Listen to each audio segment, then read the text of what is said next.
스포츠 비즈니스에 대한 경제학적 사고. 오늘의 주제는 셀러리 캡은 왜 필요한가라는 주제를 가지고 한번 생각을 나누어 보도록 하겠습니다. 셀러리 캡은 뭐 다 알고 있죠. 각 팀마다 연봉 총액 상한선을 설정해서 그거 이상은 허용하지 않는 그 제도인 것으로 알고 있습니다. 한번 제도를 비교해 볼까요? 남자 배구, 여자 배구 전부 셀러리 캡이 있습니다. 그래서 남자 배구는 41억 5천만 원이 캡입니다. 옵션 캡도 있어요. 옵션은 선수들이 계약할 때 퍼포먼스에 비례돼서 연봉이 이제 연동되는 그런 것인데, 옵션 캡이 16억 6천만 원. 결국 합하면은 한 48억 원 정도가 캡입니다. 여자 배구는 옵션 캡 6억, 그냥 캡 20억 해서 26억 원이 캡입니다. 생각보다는 제가 느끼기에는 좀 작은 액수 아닌가 이런 생각이 들지만 그건 판단은 나중에 하도록 하고, 그다음에 KBO 같은 경우에는 114억 2천만 원 정도 갑니다. KBO는 그래도 우리나라에서 비즈니스적으로 제일 선진화된 스포츠라서 그런지 캡이 정해지는 기준도 명확하게 나와 있습니다. 즉 2021년, 22년 상위 40명 전체죠. 상위 40명의 연봉의 금액 합산의 120%를 다음 두 시즌의 캡으로 최고 한도니까 이렇게 정해준. KBL은 한 28억, 29억 정도 되는 것으로 알고 있습니다. 그다음에 MLB는 우리랑은 단위가 좀 달라지는데 2억 한 3,700만 달러. 미식 축구는 2억 5,500만 달러. NBA는 1억 4천만 달러 등 이렇게 다 캡을 가지고 있습니다. 근데 우리나라 프로야구는 사실은 셀러리 캡 없었어요. 최근에 만들어진 캡입니다. 2023년 3시즌부터 도입했어요. 그래서 캡을 어길 시 원래 캡은 그 캡 이상, 상한선 이상은 주면 안 된다인데 여기는 그렇게 되지 않고 그걸 어길면은 한 번 위반하면은 초과분의 50%를 제재금으로 내라. 즉 상한액보다 예를 들어서 10억이 초과됐으면은 그거의 50%인 5억을 제재금으로 내라라는 얘기고, 2회 연속하면 100%를 제재금으로 내고, 그다음에 드래프트에서 좀 순위가 하락하게 하고 이런 불이익을 주는. 그러니까 이거는 엄밀하게 얘기하면 셀러리 캡이 아니고 사치세입니다. 럭주리 텍스라고 하고 얘기하죠.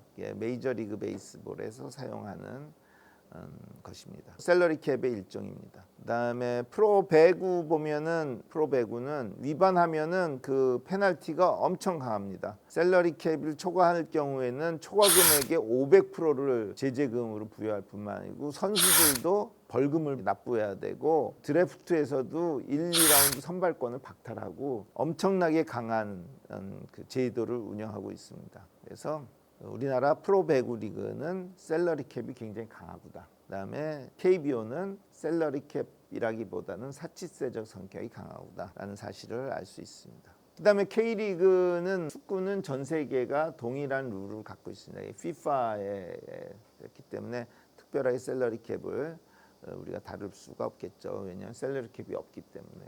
제가 신문 기사들을 좀 시간 지난 거라도 이렇게 몇 개를 검색해 봤는데 기사 타이틀만 보면은 이런 내용들이 있습니다. 특히 여자 배구가 많더라고요. 김연경 연봉 7억 7,500만 원 적절한 대우인가? 예선 탈락한 남자 배구, 뭐 4강 신화 여자 배구, 이게 아마 런던 올림픽 때인가 보죠. 여자 23억 원. 김연경도 분노한 배구 셀러리 캡, 이런 기사도 있고, 강소희가 김연경보다 연봉을 더 많이 받는다고 규정의 함정. 현실은 많이 받지는 않고 현재 동일한 연봉 8억씩 받고 있습니다.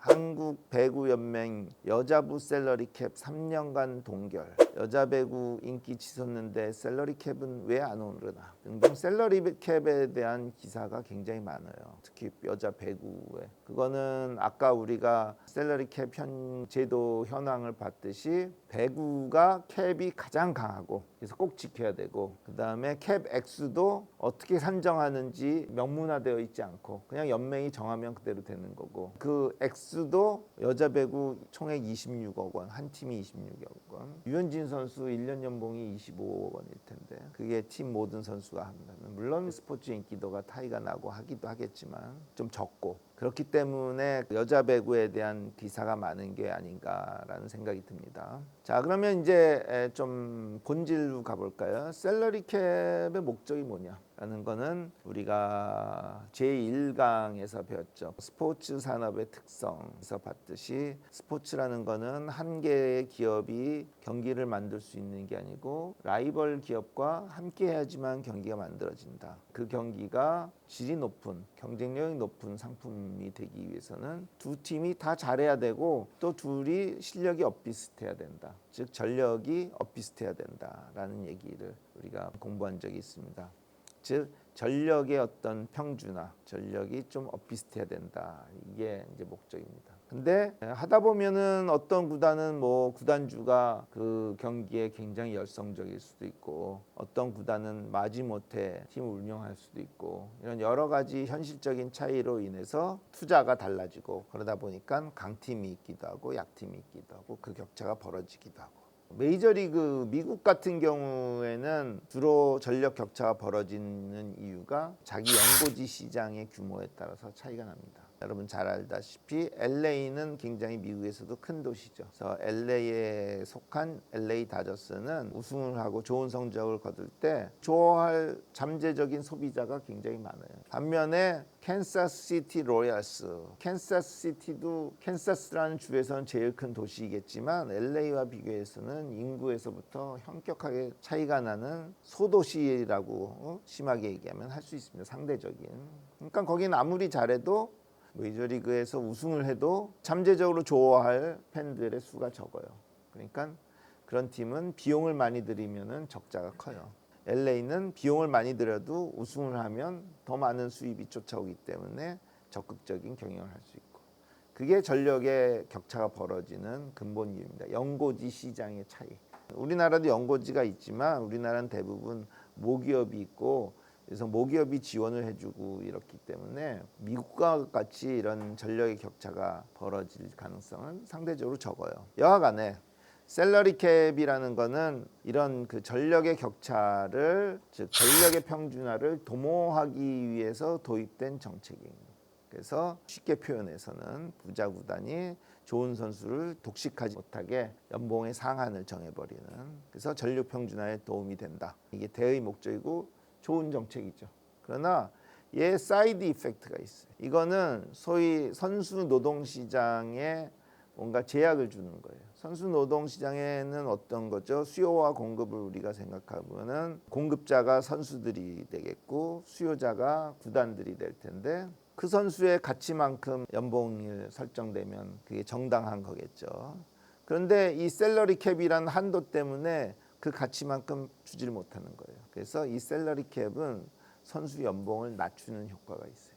그래서 아까 우리가 살펴본 여러 기사들의 타이틀 보면은 특히 김연경 선수에 대한 기사가 많은데 김연경 선수가 연봉을 깎았다. 너무 낮게 받는다 하는 이유가 이 셀러리 캡이라는 제도 때문에 김연경 선수 입장에서는 26억이 셀러리 캡인데 자기가 그거 다 가져버리면 다른 동료 선수들은 하나도 못 받잖아요. 그러니까 자기 연봉을 낮추더라도 그냥 허용해주는 이런 자기의 가치만큼 받지 못하는 부가적인 효과가 있습니다. 그러니까 셀러리 캡이 있음으로써 전력 평준화를 도모하는 데 도움이 되지만 반대로 선수의 연봉을 선수의 가치만큼 받지 못하게 하는 구단은 좋죠. 덜 비용을 지불할 수 있으니까. 그러나 선수 입장에서는 정당하지 못하죠. 그렇기 때문에 우리가 셀러리 캡을 도입할 거냐, 얼마나 강하게 도입할 거냐, 얼마나 약하게 도입할 거냐, 이것은 현재 우리 리그의 전력 평준화, 즉 전력의 불균형이 얼마나 심한가 아닌가의 측면으로 봐야 된다고 생각합니다. 만약에 셀러리 캡 없이도 전력이 상대적으로 서로 불균형이 심하지 않다. 다 경쟁력 있는 팀들이다 하면 굳이 셀러리 캡을 도입할 이유가 없겠죠.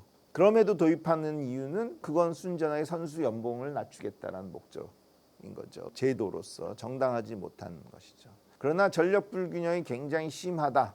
그럴 경우에는 선수 연봉을 낮추는 부작용이 존재한다 할지라도 셀러리 캡을 도입해 가지고 전력의 평준화를 도모하는 게 맞겠죠. 그런 기준으로 우리가 판단을 해야 된다고 생각합니다. 과연 그럼 우리나라와 혹은 미국이나 유럽의 팀들과 축구는 셀러리 캡을 도입하지 않으니까는 미국과 이렇게 비교해 봤을 때 전력 평준화가 어떤가를 한번 판단해 보면은 도움이 될 거로 생각합니다. 그냥 아주 캐주얼하게 비교를 해보면은 프로 야구 같은 경우 현재 꼴찌 팀이 10개 팀 중에 최하위 팀이 키움 히어로스인데 아마 승률이 한 45% 정도는 될 거예요. 근데 미국에서 현재 메이저리그에서 최하위 팀은 승률이 한 30%가 안 될 거예요. 메이저리그가 전력 불균형이 심하구나. 그럼 거기는 이런 셀러리 캡과 같은 정책이 더 필요하겠구나. KBO 같은 경우는 상대적으로 덜하니까 이런 셀러리 캡이라는 거의 필요성이 좀 적구나. 그러면은 도입을 하더라도 우리는 좀 루즈한 정책을 써야겠구나. 이런 판단을 할 수가 있겠고요. 우리가 과학적으로는 지금 얘기를 안 하겠지만은 한국 여자 프로 여자 배구의 경우에는 셀러리 캡이 좀 과하게 설정된 거 아닌가. 이상으로 오늘 셀러리 캡에 대한 강의를 마치겠는데요. 요약하면은 셀러리 캡은 전력 평준화를 도모하고자 하는 숭고한 목적을 갖고 있다. 근데 얘는 선수 노동 시장에 제약을 줌으로써 연봉을 낮추는 효과가 있다. 그래서 이 제도의 효용성을 보기 위해서는 전력의 불균형이 얼마나 심한가 아닌가를 판단해 가지고 우리가 그 강도와 도입 여부를 정하는 게 적당하다라는 말로 결론을 내리겠습니다. 이상입니다.